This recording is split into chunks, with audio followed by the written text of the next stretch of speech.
Hi everybody, Ryan here with Berserk Custom Paint, and in today's video I'm going to give you some tips on some masking tips on how to do an American flag. Also, if you're ever getting that tip drying problem where when you're using detail white, sometimes it'll spit on you or whistle. I'm going to show you how to contend with that. Jumping right into it, I've taped off my front fairing here of this Harley Davidson. I chose an eagle that's going to be in front of the flag. Went ahead and placed him where I wanted him. Taped it on there. Now I've got my flag, which I just did the stars because the stripes are easy to mask off by hand. So the stars are a little bit harder. So I've decided I want the flag to be something like this, and it's going to fade off on each side. The good way of using this instead of using like pre-masked stars is you'll see with a waving flag, these stars are wavy. They're not perfectly shaped stars. So if you cut out of a photograph of a real flag and you label them this way, you'll get more of a wavy look. So, alright, now that I got all my stars cut out, I found a good place to put it. And now I taped it down. And I'm going to go ahead and, basically this is a mapping. You don't have to fill them in solid with white. And it's also going to fade out on the background, so you'll see how I'll handle that. But make sure it's secured in place because you don't want any double lines or foggy edges. So, tape it there. Usually just take your white, hold it down, do one star at a time.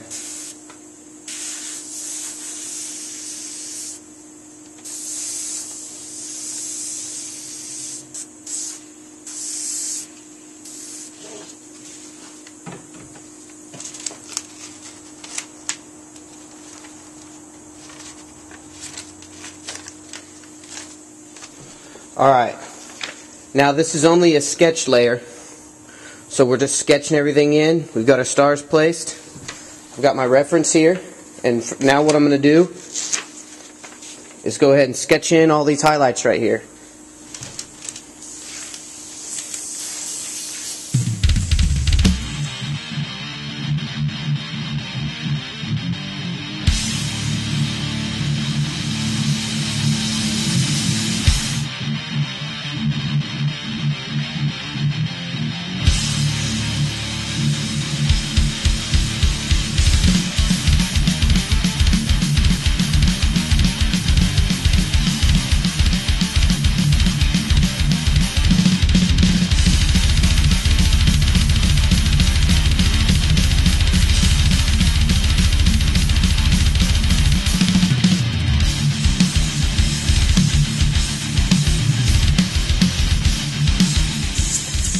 You know, when you're doing a flag, everything is stitched together, so you're going to get these tough pleats right here where the stitchings come together. So make sure you put that in there. It's not flat.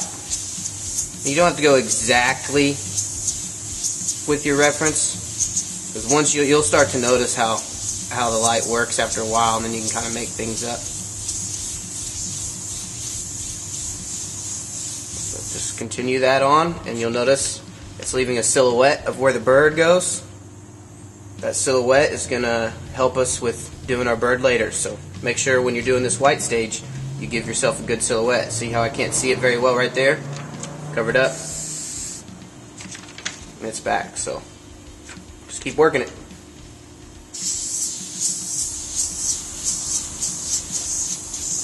Alright, now that I've got the white sketch basically done on the flag, I'm going to go ahead and sketch in with some graphite paper. I'm going to transfer these details of the bird. I've got the graphite paper that I got at the hobby store. And just trace in all your little outlines of the bird. I would say when doing a bird, you don't want too many graphite lines down on your paper. So only put your lines in places where you know you're going to cover them up. When doing the bird, you got hairs that go in different directions. See how I'm popping the hairs to show like this hair's going that direction, this, well, hairs, I guess feathers. to show the motion. Just guidelines, basically. You don't want to straight up trace it, except for these hard lines here.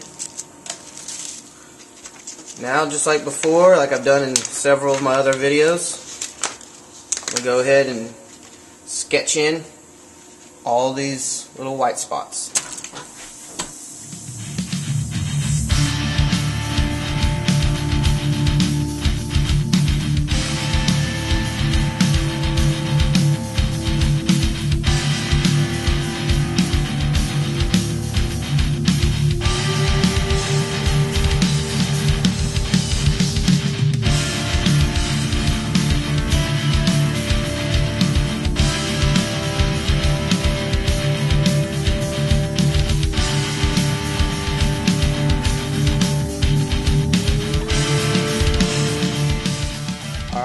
Now that you got your sketch basically where you want it, it's alright now to go ahead and fog on some white over the whole thing. The reason we're doing this is that way your shadows aren't too deep when you go in to put in your color. You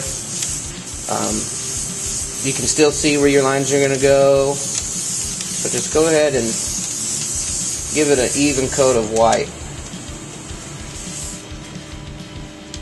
Okay, now that I got pretty well covered in white, got my sketch where I want it, I'm going to go ahead and mask off to do the blue part of the flag first. So I'm going to mask along the line of the stitches. If you can see through the camera, I've got the stitches outlined in white. And now you're going to see why we left the bird on there instead of taking it off. It's already lined up. So just line them back up. See these little triangles I cut here, here, here. There's another one under this nose right here. Now you just take your paper, put it down back where it was, and then secure it down. Put it back here again. Secure it down. Here. Secure it down.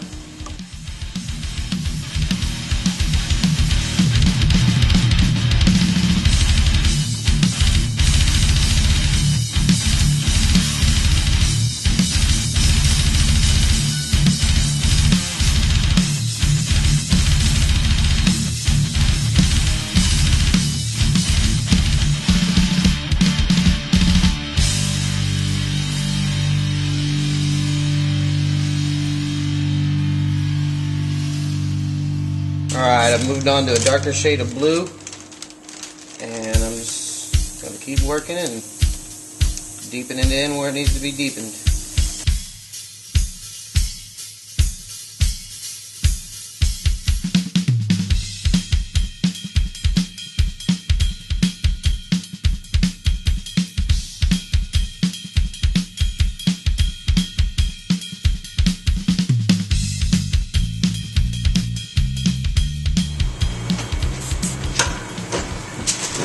Alright, now that the stars are on there, I'm going to go back in with the blue-black mixture that I had and carry my shadows into the stars a little bit.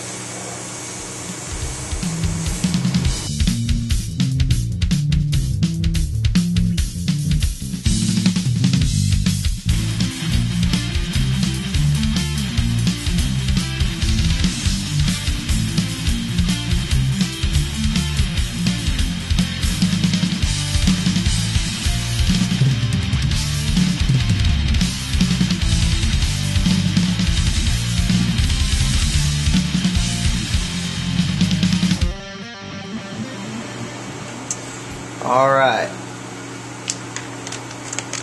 Now, there's the flag. It's on there. Next thing I need to do is just deepen some of the shadows in the red. That way it'll bring this white back out, make it look lighter. Whenever you add, because we're so far from black already, although some of the darkest colors are in the white, when I darken the black or the other colors like the red and this eagle, it'll make that white look a lot brighter. So remember that when you're working on your colors. Make sure you don't get too ahead of yourself. Don't go to your darkest colors too fast, because it'll start looking too dark as you work. But as you get darker in your other colors, it'll lighten those other colors up. So something to remember. Alright, using the negative from the bird I cut out originally, I'm going to mask this bird back off again, and I'll just start adding the detail. I'm going to freehand most of what's on the feathers, but for the beak, because you see the beak has a hard line, I'm going to use my paper mask.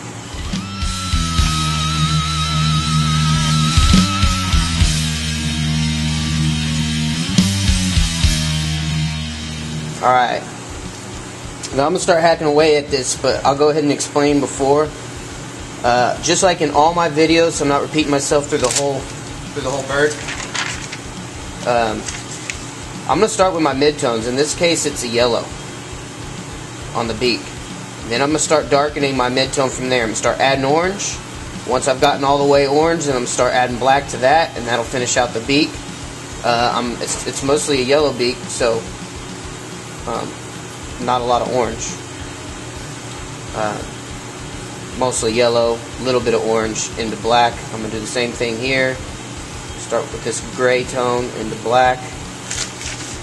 Here, start with this light brown tone into black.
Okay, what I'm doing now is adding the white at the very end.